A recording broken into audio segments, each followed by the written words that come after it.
Changes ahead of Game 5 next on this edition of Locked On Capitals.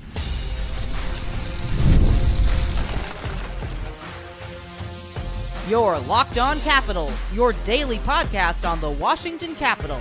Part of the Locked On Podcast Network, your team every day.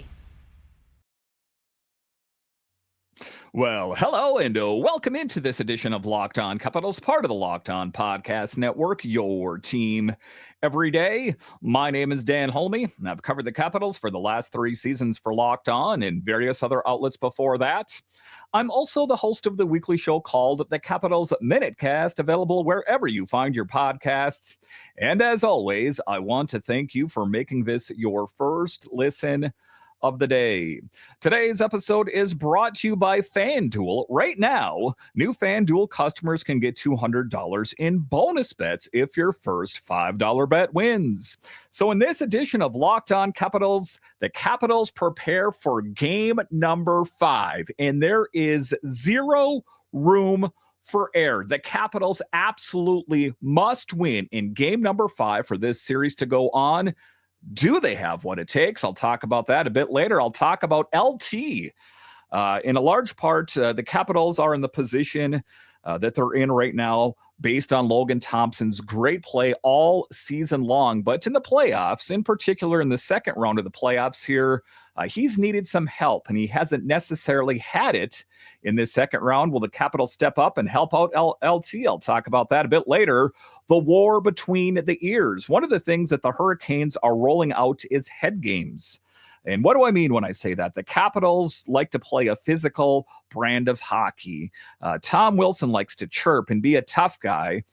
But the Hurricanes have resisted that temptation to get drawn into a physical match. How do the Capitals overcome the mental games? I'll talk about that. But just to get it going here, talking about changes ahead of game number 5 on Thursday night. And, it's interesting. We did see some changes, and I'll talk about those a bit in a little bit here. But is it too little too late ultimately for the Capitals? I guess they have to try something, right? If they would just roll out the same line combos and the same deep pairings and say, hey, what the heck, let's try it one more time, then I think to myself, I wouldn't think as highly of Spencer Carbery. So I at least applaud his effort to try to shake things up at least one more time. We're hoping it's more than one more time.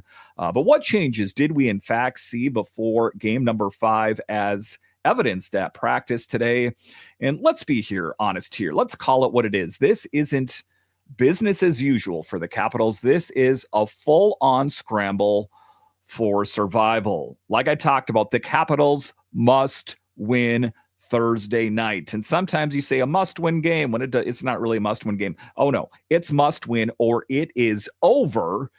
And everything the Capitals have accomplished will be sucked out of the room, and we're already going to be talking about next season. And I'll talk to you guys all summer about what shoulda, woulda, coulda been had they done this or that or the other thing. Let's hope it doesn't come to that. And Spencer Carbery, who is a great coach, he is a bit of a politician at the end of the day, and he can spin it as routine adjustments. But when you're down 3-1 in the second round and you start benching veterans like Lars Eller, you're not tweaking, you're overhauling, and frankly, it's overdue. And I know that why the Capitals went out and got Lars Eller again is because they were struggling at that third line center position. And we had seen different players cycle through. Scarbosa was one thought there. Ethan Frank was another option there. But they were looking for a veteran leader. And I think that they were trying to reach into those vintage vibes. Think of Lars Eller in the 2018 Stanley Cup victory there. Pretty good chance when you think about that in your mind, you're thinking, well, at least one of those thoughts is going to be Lars Eller stepping up clutch. And I think that the Capitals were hoping that they could get some of that again, some of that 2018 Lars Eller in 24-25. Hasn't really been the case. I wouldn't say that he's been god awful, but he definitely hasn't been great either. That the Capitals, when they're up against the wall here, they are going to bench the veteran in favor of putting Connor McMichael at that third line center position. Now, Connor McMichael, like I said, is finally back at center. And yes, I have heard you on Twitter. I've heard you on YouTube. This has been an idea that's been floated around quite a bit. And all things considered, is it worthwhile? Sure. It couldn't hurt. The one thing that we know, and Spencer Carbery talked about, the press was asking him, is it a risky move to try to put him in at center, considering he's kind of played wing, for a line share of the season? And he said, listen, Connor can play any of the forward positions very well. Let's hope that's the case. Let's hope that Connor McMichael can jumpstart some of that offense, in particular on that third line, which has, let's be honest, been the troubled line this entire season. So Connor McMichael back at center where he belongs, skating between Andrew Mangiapane and Ryan Leonard.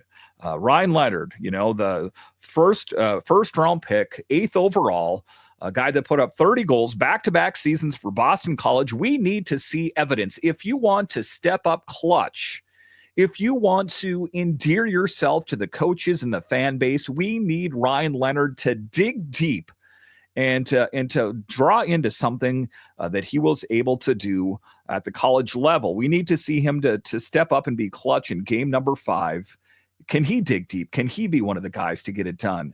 That line hasn't clicked all series, and McMichael's injection of pace might be the last chance they have to generate anything 5-on-5. Now, then there's the top line shakeup. Beauvillier and Protas out, and it's a bold move. The hope, more speed, more chemistry, and frankly, more life for Strome and Ovechkin. And when you take a look at it, Beauvillier, I think, you've seen glimpses of greatness. But to be clear here, Protas has been the guy putting up the big goals, primarily on the first. We've seen him on the second line as well. That I understand. I don't know if that's necessarily going to be something that we will see for the duration of the game. I think it'll get a look if today's practice was any indicator. But they might draw back into Protas popping back up there. I just think that they're trying to pencil things out and see what kind of juice they can get out on the ice there. But even the power play, which has been nothing short of abysmal, is getting a facelift. John Carlson off PP1. That's a message. Connor McMichael up top. That's a risk, but maybe it's the right one. And again, I have heard you loud and clear. And to be clear here, guys, I try to get back to as many comments on YouTube, and thank you for all the comments. I really do appreciate it. But, I work a 9-to-5 job as well. And when I'm on my break and when I have some downtime, I try to get to as many of your comments. But I've heard your comments on John Carlson, and I agree. It has not been the John Carlson that we've seen in years past. I think we may find that he's dealing with some sort of lingering injury that normally isn't known until after breakdown day. But in any event, John Carlson has not been playing some of his best hockey. I don't want to take away from his career, but in a sport of what have you done for me lately, he has not been totally dialed in. So it's going to be interesting to see if these changes that the Capitals made are enough. And I hate to be a revisionist. I hate to be a guy looking in the rearview mirror. But let this be a message to all the people out there that said, you don't want to mess up the chemistry of the team. The team's just too darn good. What if you add this? Look at, that's the position that the Capitals are in right now. They don't have anything in the cupboard to pull out to try to put in there. Who do they have as forwards that they could put in there? Ethan Frank is a guy that you could put in there. That there is not a lot of different players to reach out to try to plug into the mix to hope that you can get some sort of juice out there. My hope, and hopefully something that can be done next year, is to try to restock that cupboard a little bit, that that your team is really good during the regular season, but the postseason is something else entirely. And we've seen that. So that is one of the things that I would say that the Capitals need to do, is they need to have more options. I know that they can draw from Hershey, those kind of things, but how many of those players in Hershey are ready for prime time to help this NHL team do great things? So that is one of the things I guess I would change, but that's rather here nor there. That's looking in the rear view. That's woulda, shoulda, coulda. What we need from the Capitals is to step up huge. We need to see that third line with Connor McMichael and Ryan Leonard huge. Beauvillier, bring it. We have seen glimpses of greatness from Beauvillier. We hope that those changes are enough. I guess we don't have too much time to think about it. But the biggest takeaway here, Game 5 isn't just a lineup change. It is a culture check. Carbery's finally pushing the buttons, pulling the strings. Now the question, did he push the right ones? I guess we will never know. When you take a look at the D pairings as well, Alexiev, that kind of thing. But it seems like that Alexiev will be in the mix. Again, it's kind of like a last moment thing that you're trying to do something to see if it can generate any opportunities. My hunch is that the Capitals, I want to be optimistic here, can find a way to squeak out a win. Can they win the series? I'm not going to get ahead of myself here, but I really have just this feeling inside of me that the Capitals somehow, some way dig deep and find a way to win game number 5. Let's see if I'm right. We don't have too much time to wait and see if that is in fact the case. All right, so coming up here after the break, we'll talk about the war between the ears, the psychological warfare that the Carolina Hurricanes are rolling out. Is Dan being slightly hyperbolic here? Perhaps. I'll talk about it straight ahead.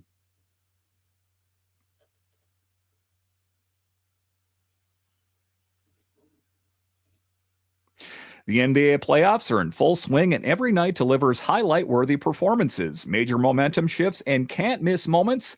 Whether it's a game-time winning shot or a breakout player, there's never been a better time to get in on the action. FanDuel makes it easy to stay in the game before tip-off and live with live player props, performance trends, and same-game parlays. Fans have more ways than ever to play smart and win big. Now listen, we know our home team, the Wizards, they're not playing. But if you want to have vested interest in all the games that are playing, open up the FanDuel app, put a little bit of money on these games.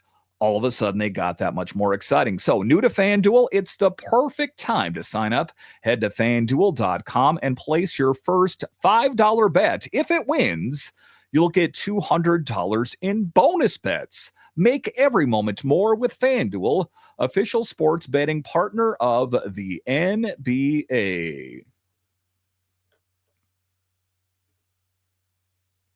All right, welcome back into this edition of Locked On Capitals, part of the Locked On Podcast Network, your team every day. You can find me over on Twitter. It's at DanCaps218. You can find the show on Twitter. It's at Locked On Caps. So talking about the mind games that Carolina is playing. And is it mind games or is it just a disciplined game? That's the question. And it's working, as evidenced with a performance out on the ice that, the Capitals are trying to get under the Carolina Hurricanes players' skins. But, big picture, it's really not working. We've seen, a couple altercations here, but no drop in the mitts at the center ice, anything of that nature.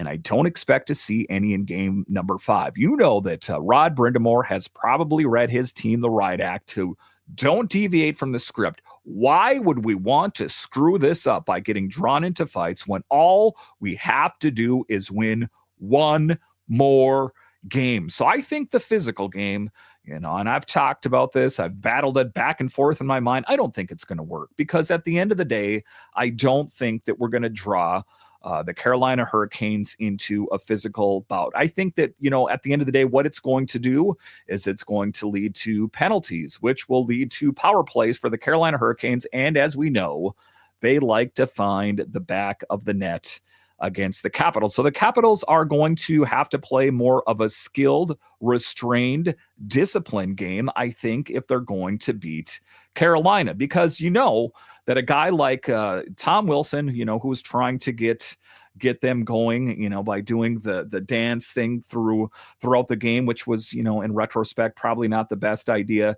But that's Tom Wilson. He can't control his sarcasm. The Capitals will need to adhere to a disciplined game and hope, I guess, that works out. So forget the score for a second. Carolina is straight up bullying the Capitals mentally. And no, not with fists, with discipline. Like I said, the Canes are cool, unshakable, and absolutely unfazed by the Capitals' antics. And, that worked in the Capitals' favor in round one against the Canadiens, but it's not the same team. There's not a lot of Josh Andersons and Jack eyes out there that want to puff their chest as tough guys. Carolina's just really not built that way. And it's interesting. They don't really need to. That's not one of their strengths. I mean, they do have some tougher-ish kind of guys on the team, but there's no one that I think that Tom Wilson or the tough guys on the Capitals truly fear. Tom Wilson wants reaction. He's begging for it. Carolina isn't giving him the satisfaction, and that's killing the Caps' identity. And, when I say identity there, I say that meaning that, that's part of their identity. I don't want to pigeonhole them as just being, this tough team that, we're going to just beat our chests and we're going to take the puck away from you. I think the Capitals are a skilled team. But what we even saw, just to go back to what worked most recently, I guess, was against the Canadiens, is you did see at least some of the games were won more skillfully. It was just a timely placed hit by Tom Wilson on Carrier that shifted the momentum. Now, when I talk about no physicality of Tom Wilson, or, I don't think Tom Wilson planned that out. That was just a situation that presented itself, and who knows if that would work in this series. If something like that presented itself, sure. But Carolina, by and large, is not a team that is going to get drawn into that kind of chaos. This isn't just a mismatch of style. It's a mentality mismatch. The Capitals want chaos. Carolina wants control. And in the playoffs, control wins. And it's, the cool heads prevail, as they say. And that's true in most of sport. You see the elite level quarterbacks. You see a really dialed in netminder. You see a laser focused starting pitcher that's working on a shutout or a no hit or something of that nature, that if you can keep the screws in your head screwed tight, that is advantageous for your overall play, not only just for you as the player, but as for your team. Now, the Hurricanes are sticking to their structure like it's religion. Smart exits, quick counters, and suffocating defense. It's worked pretty well for them. And the Caps, they're pressing. You see it every failed dump in, every blown rush chance. Carolina resists, recovers, and punches back on the scoreboard. It's chess versus checkers out there. And that's the hard part, is that, it's not necessarily, I think, that the players on Carolina are better. I mean, you take a look at the standings. If you want to take a look at just some, average metrics, that the Capitals won the Metro, they won the Eastern Conference, that, they are a better team. I think the players that the Capitals have out there are better. But I think that if there is an advantage, it's the systems that Rod Brind'Amour rolls out there. I really think that is the difference maker for the Carolina Hurricanes. Now, not to take anything away from Spencer Carbery and his systems, but maybe food for thought, next season, that I know that each coach kind of puts their own touch on how they want to execute offensive plays, power plays, PKs, defense, that kind of thing. But maybe they need to adjust it a little bit, because if you could take a page from a team that's doing something very well, and, this is a Capital show, but we can't argue with facts that the Carolina systems are outworking the Capital systems, that I don't think that you should rip them off. But maybe you could take a pinch of this from here, a pinch from another team there, and add that to your already great recipe. What the Capitals have in the oven is good, but what Carolina has in the oven is mouthwatering. And I think that the Capitals should learn something from that. And I don't think that would ever be anything that is admitted to, but you got to respect that Carolina's adherence to a structured game.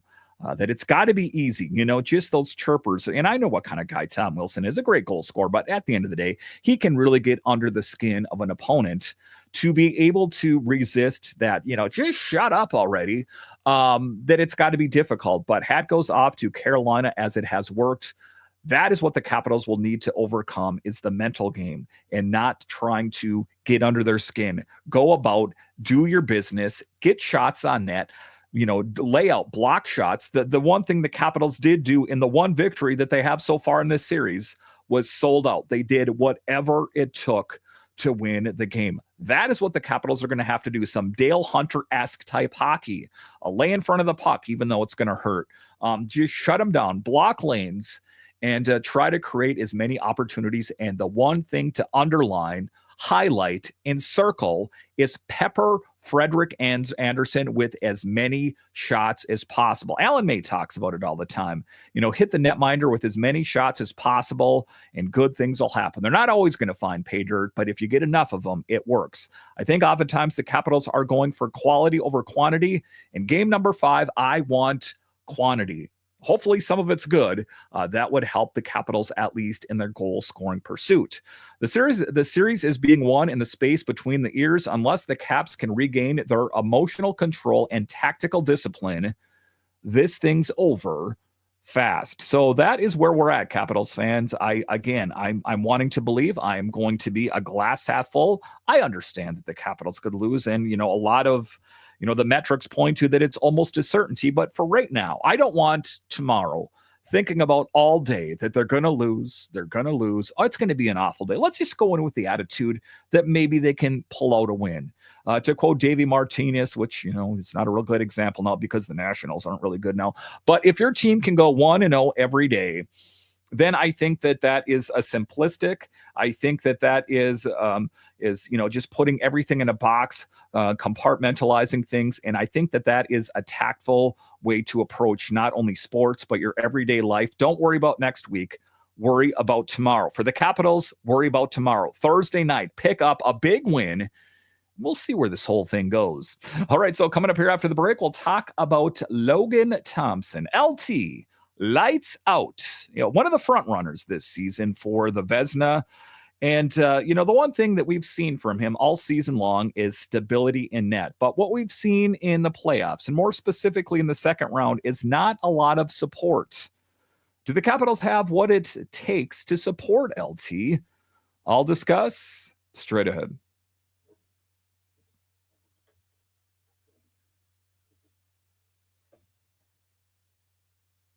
All right, welcome back into this edition of Locked On Capitals, part of the Locked On Podcast Network. It is your team every day. The best way that you can help grow the show is to subscribe to Locked On Capitals on YouTube and comment anything down below. In the final segment here, we're talking LT Logan Thompson. And to be clear here, I do not think that the Capitals would have made it to the playoffs, period, without Logan Thompson. Is Chucky a good netminder? Yeah, he's pretty good, but Logan Thompson is better. I don't know if I'm going to put him in elite yet, but he's a really good netminder.